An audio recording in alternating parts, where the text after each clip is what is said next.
का समय था और अंजलि बहू नाश्ता तैयार कर रही थी। सास सावित्री देवी उसे ध्यान से देख रही थी। सावित्री देवी के चेहरे पर सख्ती थी, लेकिन उसकी आंखों में ममता भी झलक रही थी। अंजलि, तुम्हें पता है कि हमारे घर में नाश्ता समय पर तैयार होना चाहिए। आज थोड़ी देर हो गई है, आगे से ध्यान रखना।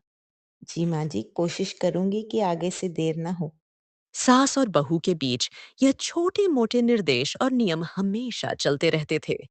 लेकिन अंजलि समझदार थी। वह हर बात को अच्छे से समझती और मानती थी। पूरा परिवार नाश्ते के लिए एक साथ बैठा था। अंजलि सबको प्यार से खाना परोस रही थी। सावित्री देवी ने एक निवाला लिया और चुपचाप सिर हिलाया, जो इस बात का संकेत था कि खाना अच्छा बना है।